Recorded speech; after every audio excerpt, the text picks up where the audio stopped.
Bismillahirrahmanirrahim. Assalamu alaikum students. Today we are going to start lecture number 21 Biology FSC part 1. Our discussion topic from chapter 5, that is nomenclature, means system of naming.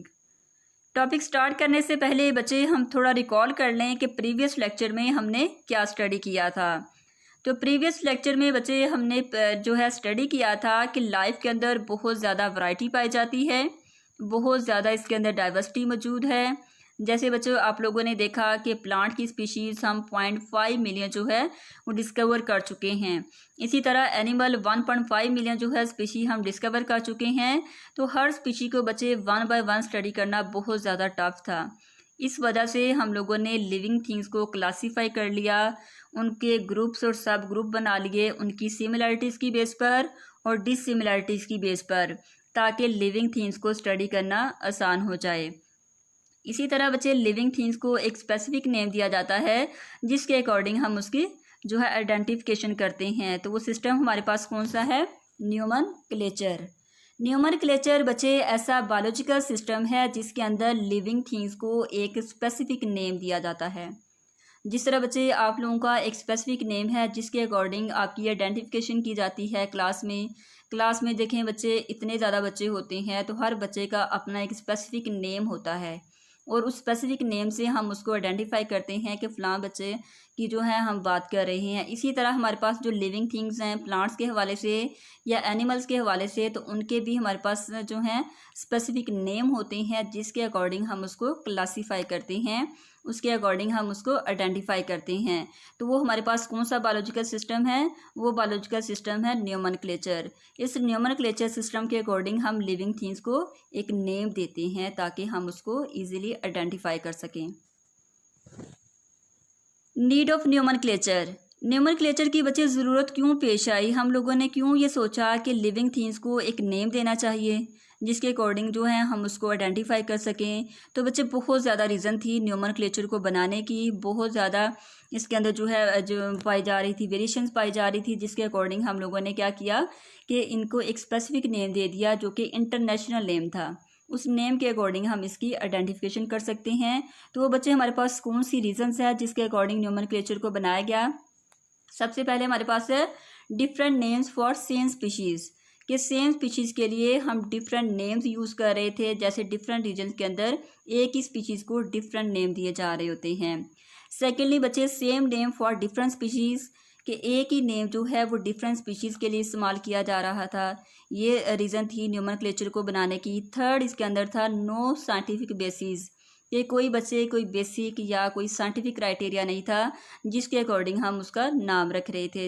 For example plants हैं, animals हैं या humans हैं, तो उनके अंदर कोई जो है साइंटिफिक बेस नहीं थी उनके कॉमन नेम से, जिसकी वजह से आइडेंटिफाई करना मुश्किल था। इस वजह से सिस्टम बनाया गया नोमेनक्लेचर। सबसे पहले बच्चे हमारे पास है different names for same species, के सेम स्पीशीज़ के लिए डिफरेंट नेम्स कैसे यूज़ किए जाते हैं।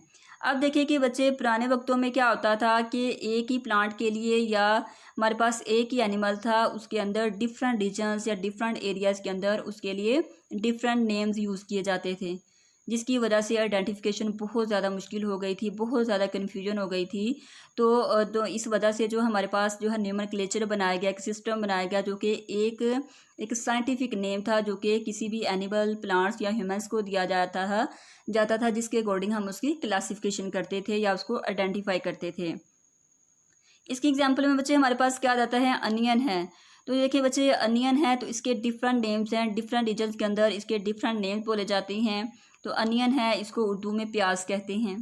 इसी तरह किसी रीजन के अंदर फॉर एग्जांपल हम पंजाबी में बोलते हैं अनियन को गंडा कहते हैं। इसी तरह जो अरबिक एरियाज़ होते हैं अनियन के लिए बसल और वसल को यूज़ करते हैं। तो देखिए बच्चे एक ही नेम के डिफरेंट नेम हैं, प्याज हैं, गंडा है, बसल है, ठीक है।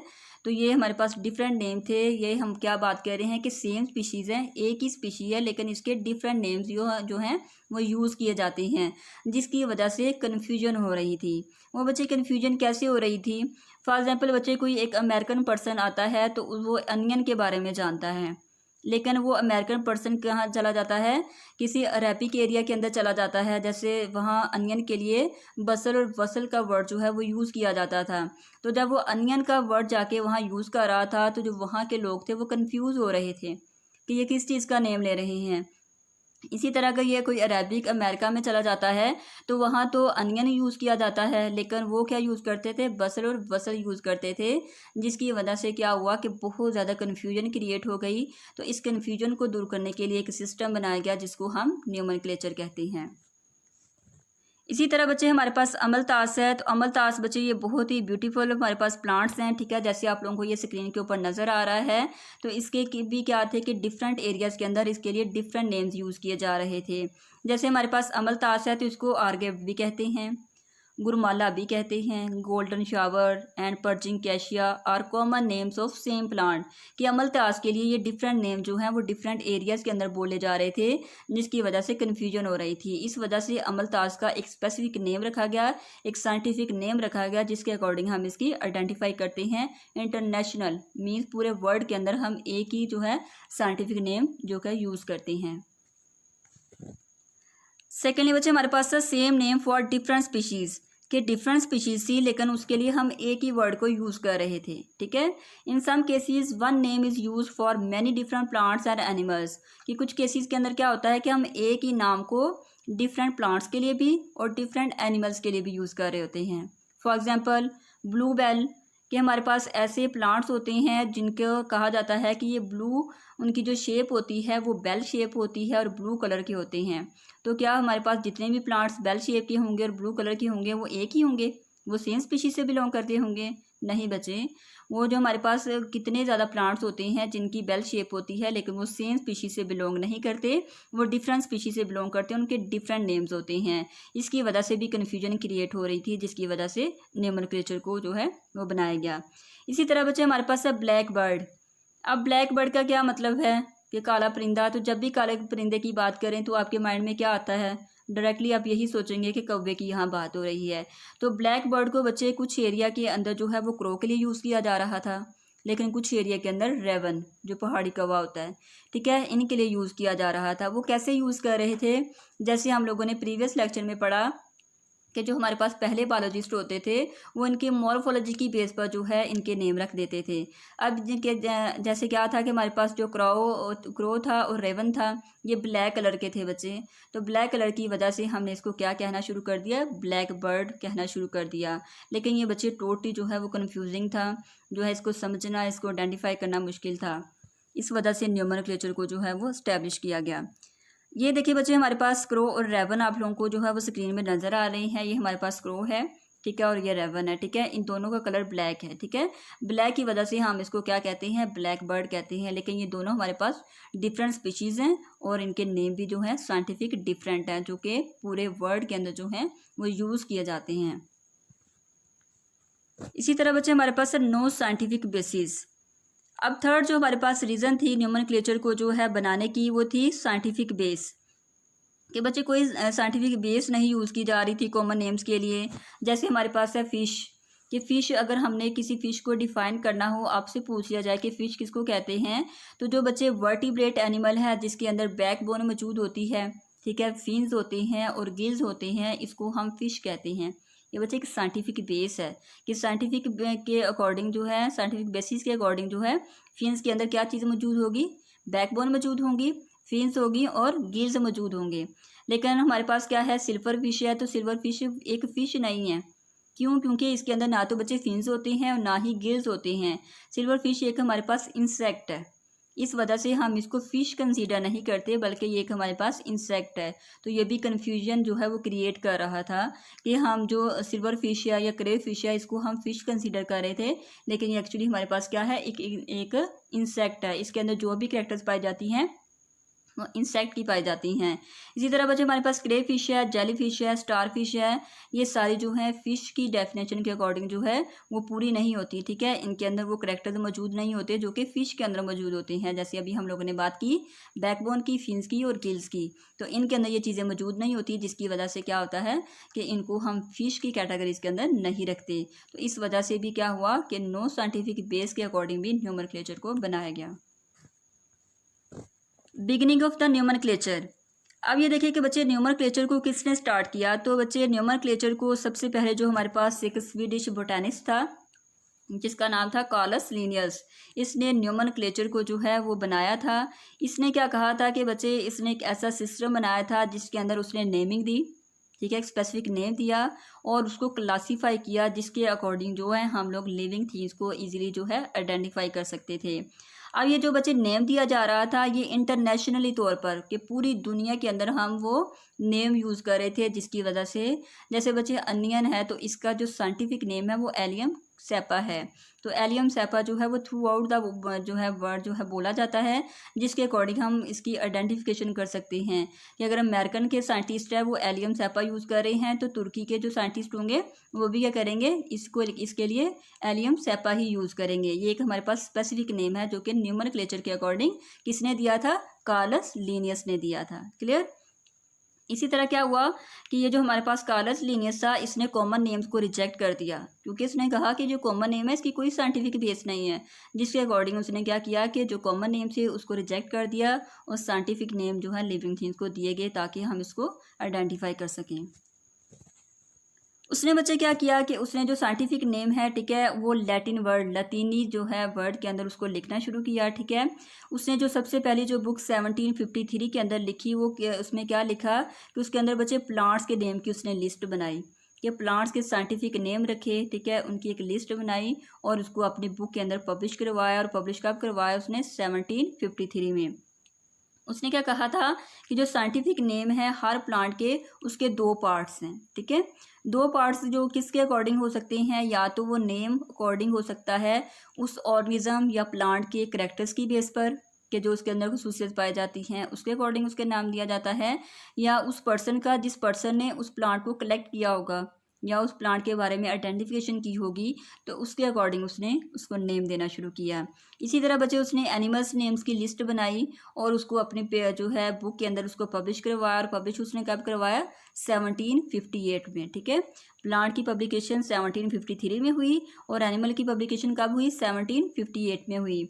ये जो हमारे पास नेम्स हैं बच्चे जो इसने इस बुक में पब्लिश करवाए थे वो आज भी यूज़ हो रहे हैं। उसके बाद बच्चे जो इसने सिस्टम बनाया कार्लस लिनियस ने उसको हम कहते हैं binomial nomenclature. Bi mean two and nomen mean name, के ऐसे लिविंग थिंग जिनको दो नेम दिए जाते हैं, दो वर्ड के अकॉर्डिंग जो नेम दिया जाता है उसको हम कहते हैं बायनोमियल न्यूमेनक्लेचर।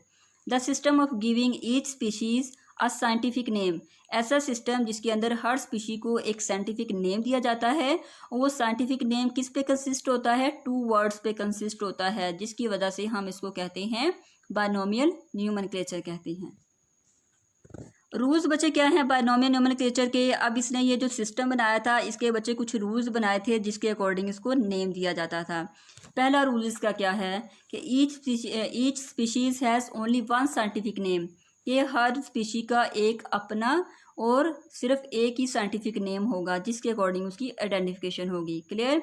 दूसरी इसकी क्या आता है हमारे पास rule, the scientific name has two parts, के हर साइंटिफिक नेम के दो पार्ट्स होंगे। वो कैसे, first name refers to the genus, कि पहला जो नेम होगा वो उसका जेनरिक नेम होगा, मीन्स उनके जीनस के अकॉर्डिंग जो है पहला उनका नेम, पहले जो उनके नेम का पहला वर्ड होगा वो जेनरिक नेम होगा जो कि जीनस के अकॉर्डिंग होगा। सेकंड जो नेम होगा, अब ये जो हमारे पास जेनिक नेम है बच्चे ये हमेशा जो है कैपिटल लेटर से स्टार्ट किया जाता है। ये बच्चे सिस्टम आप लोगों ने 9th क्लास में भी इसके रूल्स पढ़े हुए हैं, आप लोगों को याद होगा। तो ये जो हमारे पास जेनिक नेम है तो इसका जब हम लिखते हैं तो इसका जो पहला लेटर होता है उसको हम कैपिटल लेटर में लिखते हैं। क्लियर। सेकंड जो इसका नेम होता है वो होता है स्पीशी नेम, जिसको हम स्पेसिफिक नेम भी कहते हैं। ठीक है, पहला नेम जेनिक नेम होगा जो कि उनके जीनस के अकॉर्डिंग होगा और दूसरा नेम क्या होगा, स्पीशीज़ के अकॉर्डिंग होगा। क्लियर। ये बच्चे जिसका जो है सेकंड रूल था। थर्ड रूल इसका क्या था, written after generic name and begins with the small letter, कि स्पीशीज़ को जो है वो जेनिक नेम के बाद लिखा जाता है और उसको स्मॉल लेटर से लिखते हैं। ठीक है, जेनिक नेम को कैपिटल लेटर से और जो स्पीशी का फर्स्ट लेटर होगा वो हम स्मॉल लेटर में लिखते हैं, बल्कि पूरा जो उसका नेम होगा वो स्मॉल लेटर में लिखेंगे स्पीशीज का name. The scientific names are taken from Latin word, कि जितने भी साइंटिफिक नेम रखे जाते हैं वो लैटिन वर्ड लतीनी ज़ुबान के अंदर जो है या लतीनी जो है अल्फाज के अंदर लिखे जाते हैं। क्लियर। अब ये तो बच्चे हमारे पास कुछ एग्जाम्पल आपको दी गई हैं, एग्जाम्पल ऑफ साइंटिफिक नेम्स। देखिए सबसे पहले हमारे पास है अनियन। अनियन का जो बच्चे साइंटिफिक नेम होता है वो है allium सेपा, allium सेपा।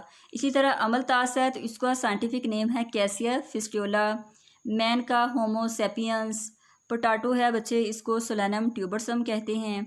Tomato Solanum esculentum कहते हैं। और लास्ट पे है ब्रिंजल, जिसको एग प्लांट भी कहते हैं, उसका नाम है सोलेनम मिलागिना।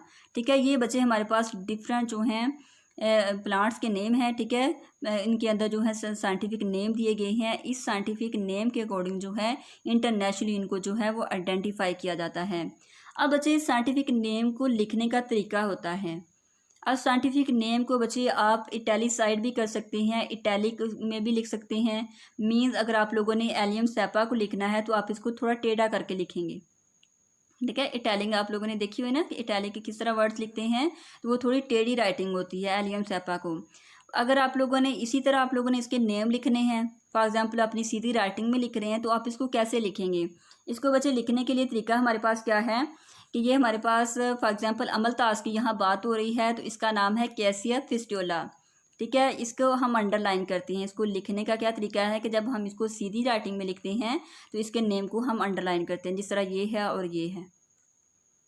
ठीक है, कैसिया फिस्टोला है तो ये लिखने का इसका तरीकाकार ये है, जब आपने सीधी राइटिंग में लिखना है ये तरीकाकार बिल्कुल ठीक है।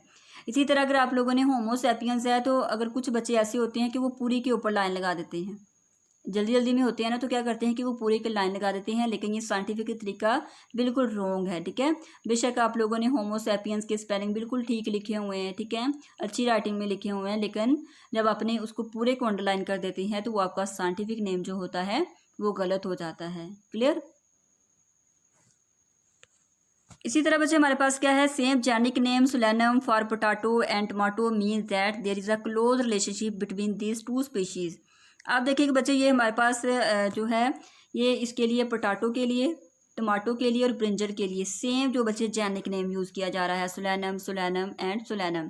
ठीक है, इनके बच्चे जो जीनस नेम है, ठीक है, जेनरिक नेम है, ये सेम है, लेकिन इनकी जो स्पीशीज़ है वो डिफरेंट है। ठीक है, ये जैसे आप लोग ये देख रहे हैं कि इनकी जो स्पीशीज़ हैं वो डिफरेंट हैं। अभी हम लोगों ने पीछे क्या बात की कि इसके जो हमारे पास बायनॉमियल नोमेनक्लेचर के अकॉर्डिंग जो हमारे पास साइंटिफिक नेम होगा वो दो वर्ड पे मुश्तमिल होगा। फर्स्ट नेम इसका जेनिक नेम होगा और सेकंड क्या होगा, स्पीशी नेम होगा। फर्स्ट जो हमारे पास जेनिक नेम है इसका जो फर्स्ट लेटर है वो कैपिटल है। इसी तरह हमारे पास जो स्पीशीज़ का है वो इसका फर्स्ट लेटर स्मॉल है, बाकी भी इसके अंदर स्मॉल आ रहे हैं। ठीक है, और इसका आप लोगों को लिखने का तरीकाकार भी पता चल गया। तो यहाँ बात मैं ये कर रही हूँ कि यहाँ जेनिक नेम इनके सेम है। जब इनके जेनिक नेम सेम होंगे तो इसका क्या मतलब है कि इनके दरमियान में कोई क्लोज रिलेशनशिप लाजमी है। ठीक है, ये जो सोलेनम है पोटाटो का और टमाटो का, इनका सोलेनम इस वजह से रखा गया है क्योंकि इनके जो जीनस है इसके अंदर कुछ सिमिलरिटीज़ पाई जाती हैं, जिसकी वजह से ये इनके जो है इनके जेनिक नेम है वो सेम है। इसी तरह बच्चे जो क्लासिफिकेशन है, पहले ज़माने में क्या होता था कि मॉर्फोलॉजी की बेस पर मीन्स उनकी जो ज़ाहरी अपीयरेंस होती थी उसके अकॉर्डिंग प्लांट्स और एनिमल को नेम दिया जाता था, लेकिन वो बच्चे कन्फ्यूजिंग थी, वो बहुत ज़्यादा जो है वो रॉन्ग थी, रिजेक्ट कर दिया था क्योंकि वो कॉमन थी। तो इस वजह से जो हमारे पास कार्लस लिनियस था उसने क्या कहा था कि मॉर्फोलॉजी मैटर नहीं करती बल्कि साइटोलॉजी, साइटोलॉजी मीन सेल की बेस पर भी हम नाम देते हैं, फिजियोलॉजी उनकी फंक्शन की बेस पर, जेनेटिक्स उनके जीन्स के हवाले से जो है जेनेटिक इन्फॉर्मेशन के हवाले से भी हम लोग उनको जो है नेम देते हैं। इसी तरह मॉलिक्यूलर बायोलॉजी की बेस पर हम इनको साइंटिफिक नेम देते हैं। क्लियर। ये था बच्चे आज का आपका लेक्चर, होप सो आपको समझ आ गया होगा। आप लोगों ने इसको बहुत अच्छे से याद करना है। ठीक है, बायनॉमियल नोमेनक्लेचर की डेफिनेशन, उसके rules, most important short question, ठीक है, इसको आपने बहुत अच्छे से याद करना है। ओके बच्चों, अल्लाह हाफिज़, थैंक यू सो मच।